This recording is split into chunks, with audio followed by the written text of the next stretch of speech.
Hey, it's Laura. If you're listening to this, you're not hearing the complete, unedited version of this conversation.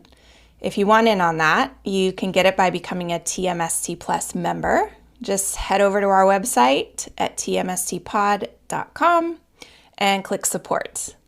All right, enjoy the show.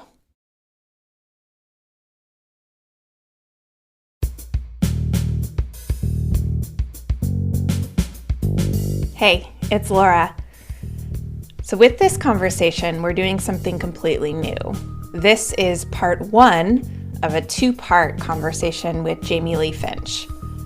Jamie's a coach and educator who has helped so many women discover what a healthy relationship with their body could look like.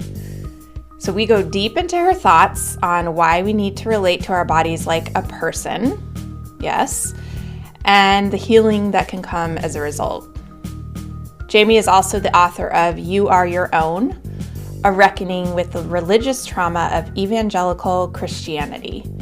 Next week, in the second half of our conversation, we'll explore what it's been like to deal with the lasting effects of having been raised in purity culture and so much more. Virtually none of us are free of body issues, whether they're around our shape or desire or how we change with aging. So this is one we hope reaches as many people as possible. Jamie's unwavering stance for our health and wholeness and living an integrated life is so moving. She is a woman you must know. So let's make that happen.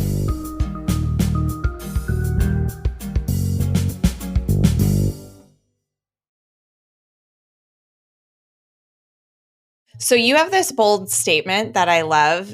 You say your body is your best teacher, and I'm just here to introduce the two of you. So tell me what that means. Well, the kind of underlying subtext underneath that statement of your body is your best teacher, in order for your body to be a teacher, your body has to be a person because teachers are people.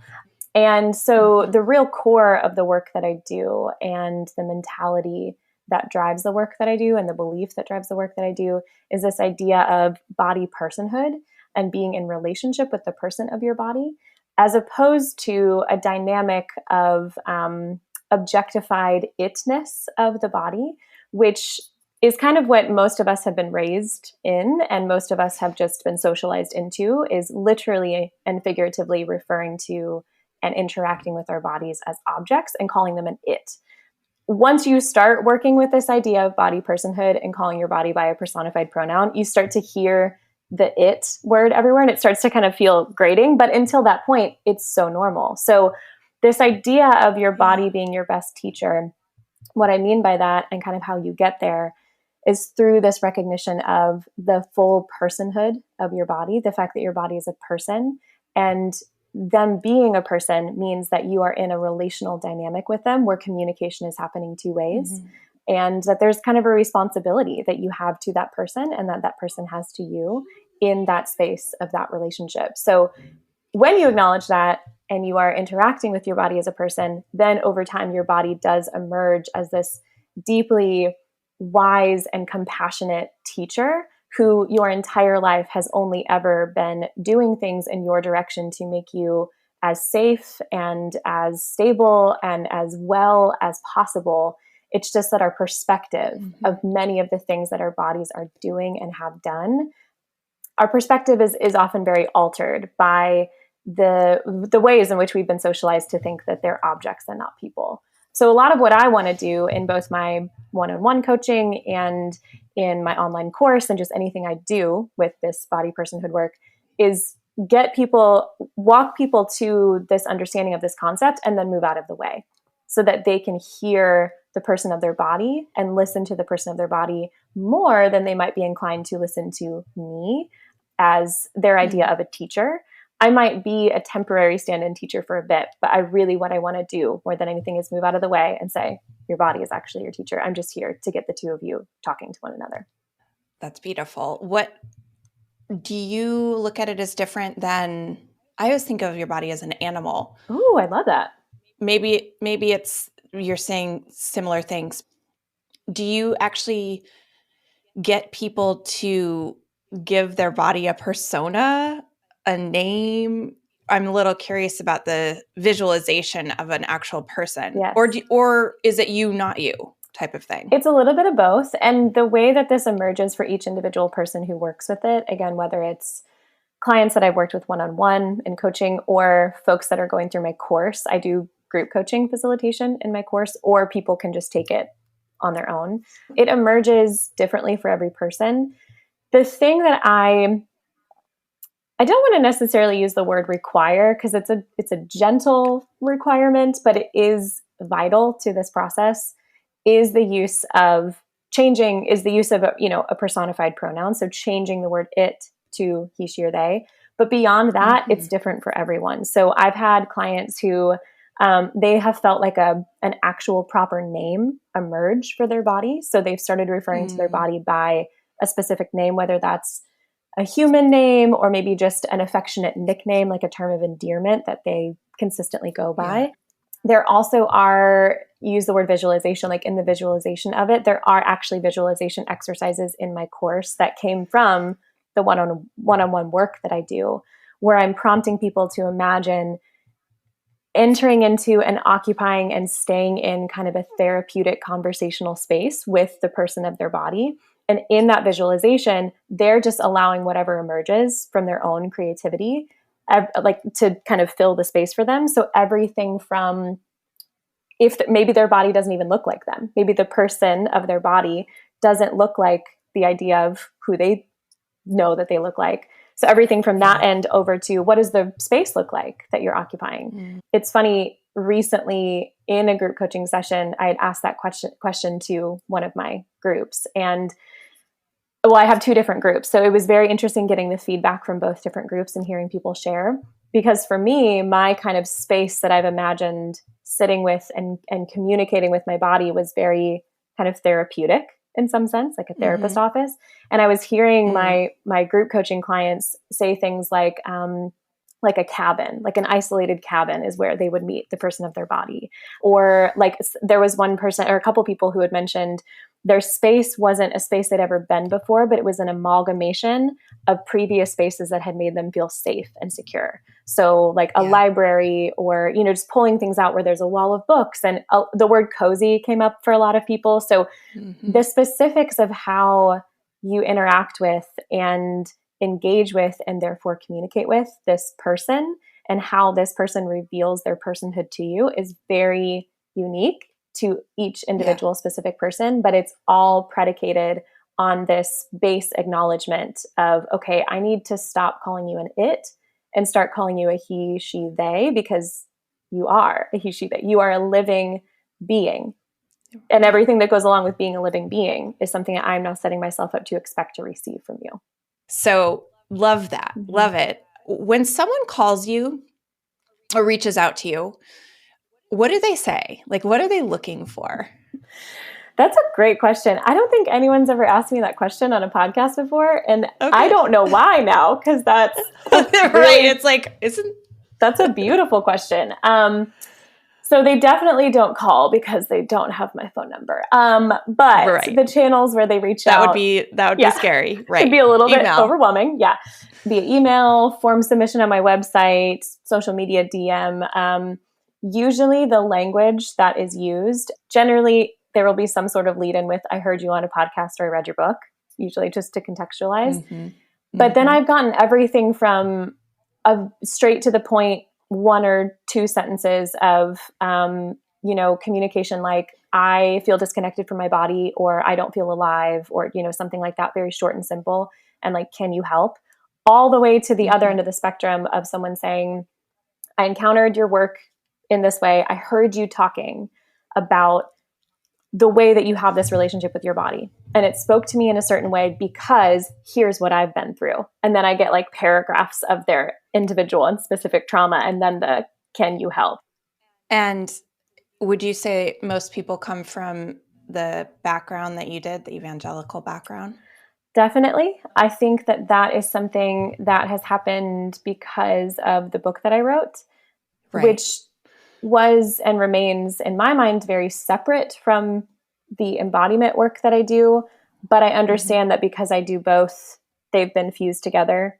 A lot of people place me in this kind of religious deconstruction space, and I don't place myself there because the work that I do actually isn't there. I'm wanting to do, and I do more about this broader idea of what has disconnected us from our bodies. And authoritarian religion in many forms is one of those things that has disconnected us. Yeah. And a lot of people that reach out to work with me in various capacities, one of the things that does often come up is that because I have a shared background to them, there is this sense of safety in I don't have to attempt to get you to understand what previous therapists or lots of people in my life like can't seem to understand about the impact of purity culture on me, or the way in which being raised in a high control fundamentalist religion stole my relationship with my body from me.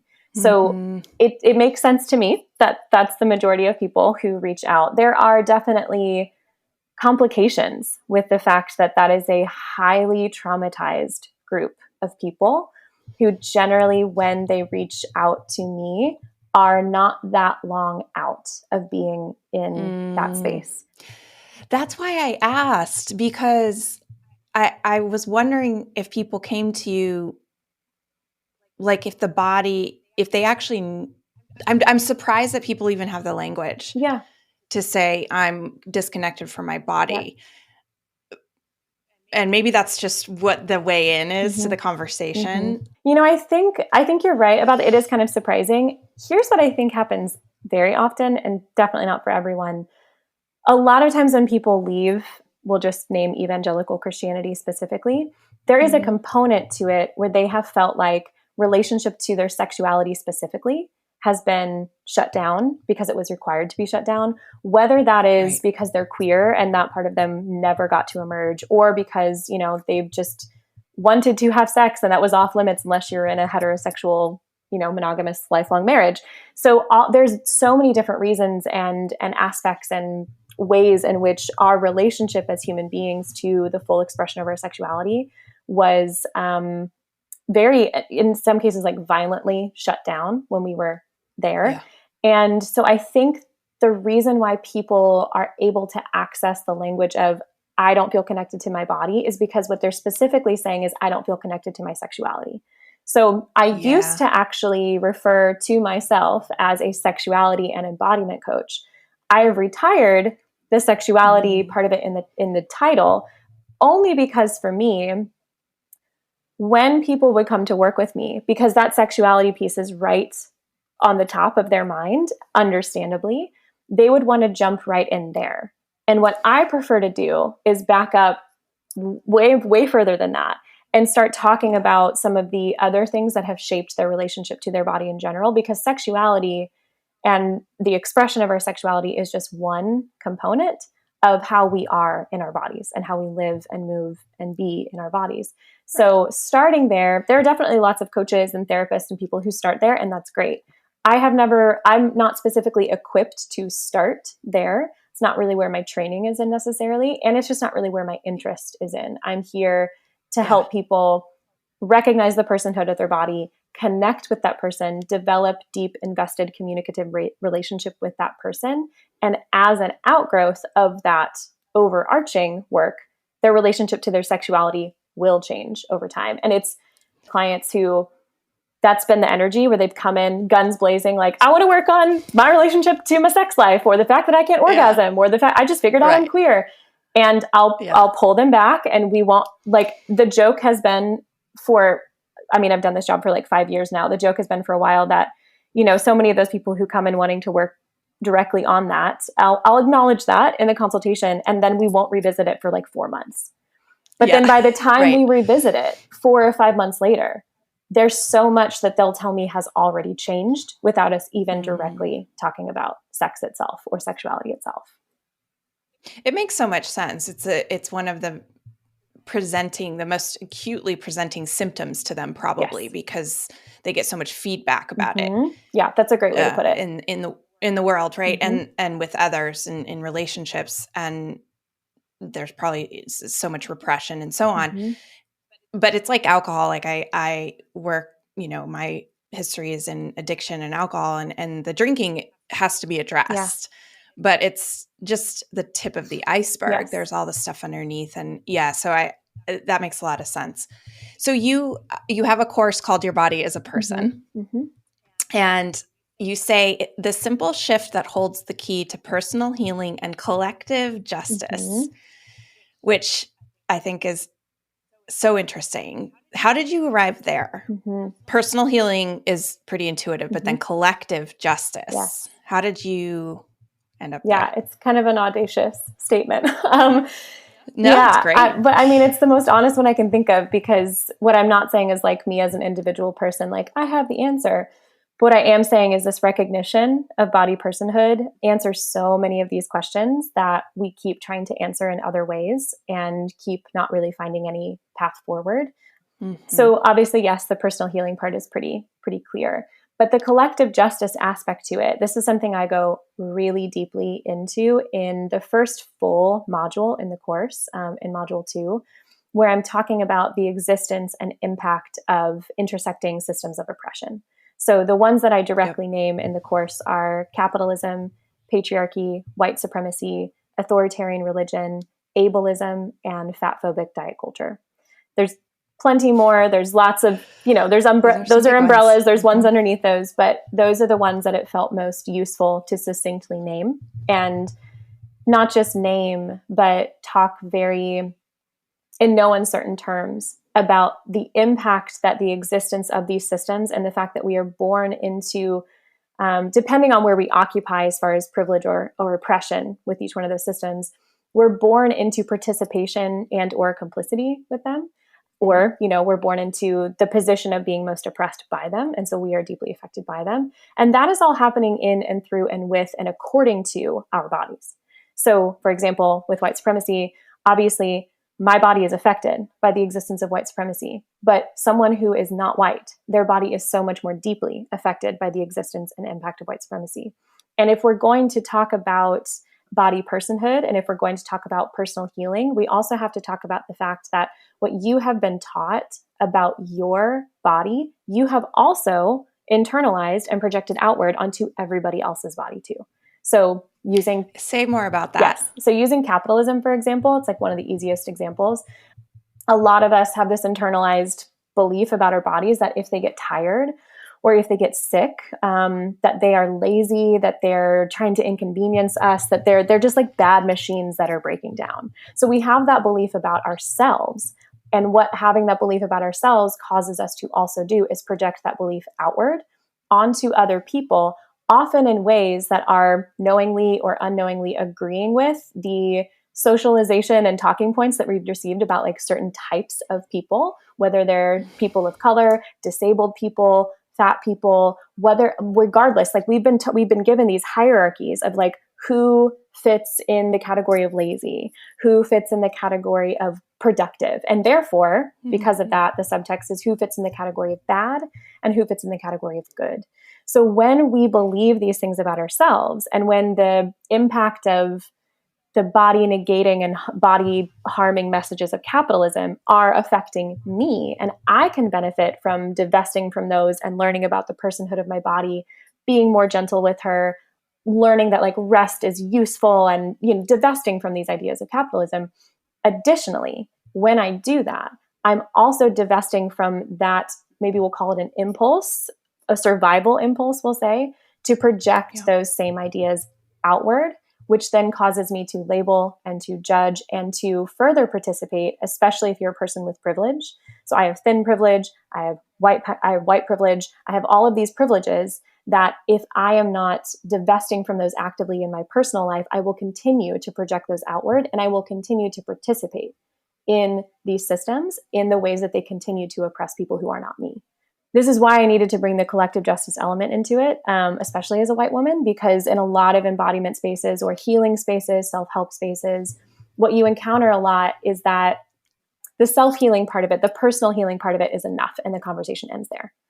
And that focus just on the individual. Yes, and how this benefits you. And even when I was creating the course and working with my team to figure out how to market it, the people I worked with had worked in past situations with past people who used all of the marketing best practices. And we're like, well, that's what we need to hone in on, is How can this benefit your individual, personal, special life? And I'm like, we can't, the content of the course goes further than that and explains why that's necessary. So even in the marketing, we have to go further than that and explain why that's necessary. So it grew out of the knowledge and awareness and the education I've received in the past few years of learning about this, but it also grew out of this deep dissatisfaction from the fact that I am a chronically ill person. I'm a disabled person, invisibly disabled, but disabled nonetheless. And so these self-help spaces, these very typical self-help spaces, like I never felt like they were talking to me because my body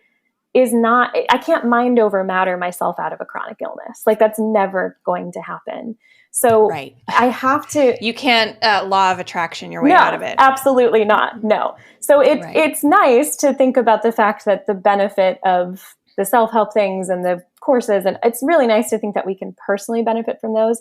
But I'm also interested in the world, in like creating a more just world where my body, who will never stop having a chronic illness, doesn't have to do so fucking much to survive. Like I'm also equally as interested in creating that world. So in order for that to happen, we have to take what we're learning inward and let it work inward in order to push it outward as well, to create new systems.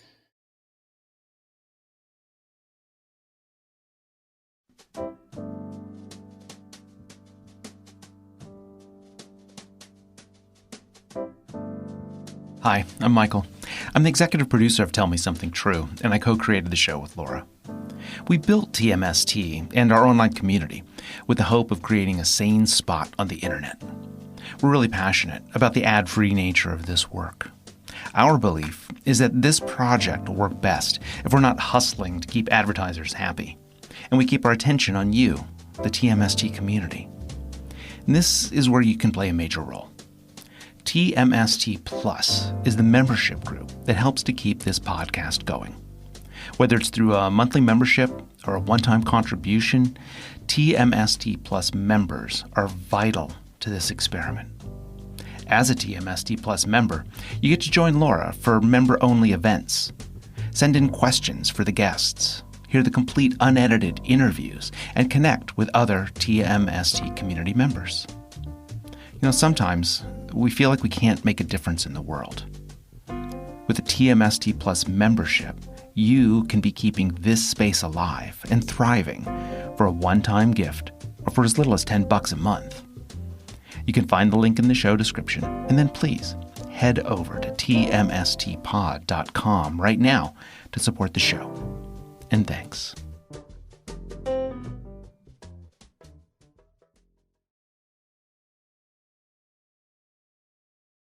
I'm really glad we're talking about this, is talking about both personal healing and collective justice, because it seems to be one or the other.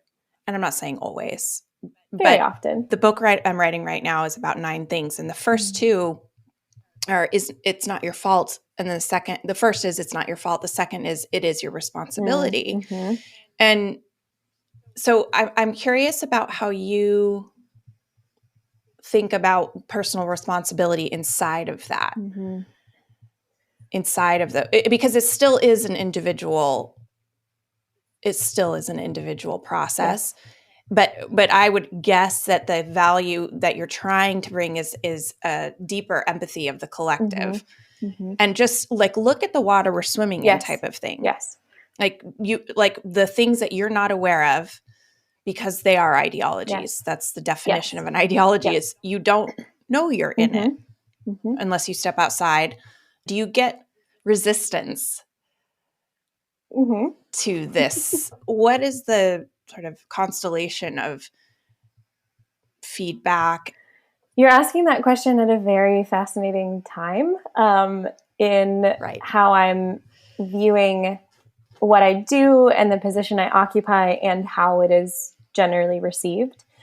You would likely and correctly expect that the responses from, let's say, evangelical people would be like, not that great. What you may not expect is that there also is this kind of spectrum of responses from the very people who have consumed my work or have interacted with me, or maybe even like benefited from or learned from what I've created at some point, that over time there becomes this resistance or difficulty in a lot of people to continuing to support it. I've known for a while now that my primary desire with my life in general, as dramatic as that might sound, is to advocate for bodies, period. What that means is that very often there are things that I will say and do that people are very confused by, because I think the idea that a lot of people have of me is that I care about people. It's not that I don't care about people. It's that I care about bodies more. And so there's a lot of things that people, especially when we get into the energy of social media and what happens in those collective spaces and the way that the algorithm promotes and provokes outrage and rage in the direction of real people, like, which I have been one of the worst offenders of, which very recently my situation like really caused me to slam on the brakes with that. This will continue to be the thing that causes me to be misunderstood, is that I will always advocate for bodies. And very often that's going to make people feel like I'm not advocating for people according to their idea of what they think people need. And I'm not saying they're wrong, but what I am saying is you cannot mind over matter your way out of your physiology and what your body knows is needed in order to be stable and be here and actually connect and actually really learn. Because if you want people to learn from their mistakes, of which I have made many publicly, if you actually really want to hold me accountable and you really want me to learn from those, you have to let me involve my body in that process, which means you have to trust me to do that process with my body, which means I can't do it for you immediately. I can't. Nobody can. It's not just me. Or can. in front of you. Or in front of you. Yes. When you say I'm for bodies, what I hear is, because you don't have humans without bodies. Yeah. Okay, so it's like, what do you mean when you say that? Are you for nervous systems? Are you for equanimity, more equanimity overall? What does that actually mean to you? Yeah. So my body has been a person to me for like 7 years. So at this point, it is second nature. My brain considers what she needs from me in this situation, which means I have had to learn a lot about specifically nervous systems. I've had to learn a lot about trauma, the mechanics of trauma, what happens in a state of activation. I've had to learn a lot about even, it's not just trauma related stuff like sleep cycles and why, drinking lots of water, the normal things, all of the normal things that bodies need to be well. But when I'm thinking about the things that bodies or my body needs to be well, there's a relational component to it. There's an intimacy component to it. There's a care and a love that goes beyond watering a houseplant or tending to an object. There is this really spiritual care. Yes, deep spiritual care. And the best word I can use is there's an intimacy to it, where I am driven by my connection with my body, my awareness, because she's, like I said, she's been a person to me for so long. So I am often occupying this emotional space where I'm like, you do so much for me. I love you so much. Like, how can I take care of you? What do you want? What do you need from me? So again, there's like basic fundamental things that all bodies need that we have to start becoming more mindful of, because the things our bodies need are often very different from the things that we think we need in moments of overwhelm or unrest. And also there are specific things that each individual unique person in their individual unique relationship with their body has learned they need. If we all need grounding, yes. If we all need grounding when we're in a state of activation, well, what does grounding look like to you? That can look like for some people going on a walk, and for other people it can look like taking a bath. So I don't get to demand of you that you, first of all, I don't get to demand that you don't ground. You meet me right here, right now, because I need you to. And second of all, if I even give you the permission, loosely used word, to ground, I don't demand that you ground the way that makes sense to me. I let you know your body. I let you know who they are and who you are. And I let you have that process. Let, again, is a weird word to say there, but I get it. Yeah. That's amazing. It seems to me that it's really a way to not dehumanize people. Yes. Yes. That's the most appropriate word you could use right now, because again, of like, this has all really doing this at all, but then doing this in an increasingly public visibility has been that working with that energy of dehumanization, trying to figure out how to resist it, and finding myself consistently over and over and over rather defeated in that. Just effort is a loose word, in that desperation to not be dehumanized, while also now acknowledging on this side of it that I have very much participated in that dehumanizing of other people too. Right. Yeah. We all do. Are you familiar with Lisa Feldman Barrett's work? What I'm interested in is she very much talks about when we are in this extremely agitated state, our nervous systems are in this agitated state. There's two things that stop happening right away. So if you think this was really helpful for me in framing the past 2 years almost, that when we're in an agitated state, we stop learning new things, period. We just try to take care of what's going on immediately in front of us. We stop learning new things and we stop moving. Our body stops moving. Yeah. Because it's too much. Our brains are prediction machines. And when we have that high a level of unpredictability, we have to shut things down. Yeah, absolutely. We run on too much of a deficit. So it makes it's like when you see it, and everything you're saying jives with that. Right. Okay. Yeah. So I could keep going on this, I say a lot in the work that I do, and I'm pretty sure I've said this like explicitly in the course as well, that like our brains and our bodies technically have the same job. They just go about accomplishing that job in like two relatively different ways. But that same job is to keep us alive. And so as you're explaining this like theory of like, okay, so what happens in a state of overwhelm? Like the brain will do these two things where it will, shut down our ability to learn. It will shut down our ability to move. I hear so much kindness in that. Like, I understand that in many ways that would cause us to get frustrated. Yes, there's something so kind in it, because that's our brain with the participation of our bodies going, okay, I'm going to funnel all resources into making sure you live through this, which means we can't get mad at them when they can't do all this other shit because all the resources have been funneled. It also means, we can get mad to our own, frustration. But what I really want people to see and recognize is, yes, the kindness under that, but also the futility of trying to overcome that in order to be people pleasing. That is, oh man, you can't. Like the construction of this being and the two main parts, the brain and body, and how they talk to each other is brilliant. We know it's brilliant because we're all still here. So clearly it's working. We've survived. Yes. So the idea that we now, with these big old brains and these like kind of rather egotistical like ideologies, thinking like, well, you should just be able to ... fill in the blank.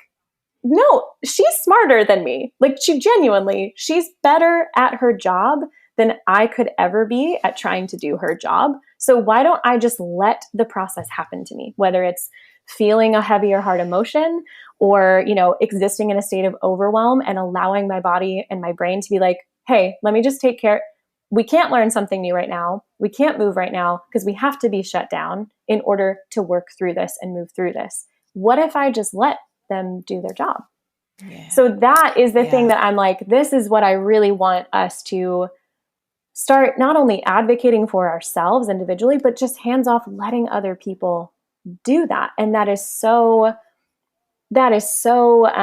opposed to the way social media has changed our brains in many ways, but specifically changed our brains in believing that expecting and demanding immediacy in any situation is appropriate or even possible. So, we can order anything we want on Amazon now. So then it's like, well, I should be able to order up an apology from this person that made a public mistake. Like, just because I decide that with the limited context that I have that they, it's a giant projection machine. It's quite frightening. Mm-hmm.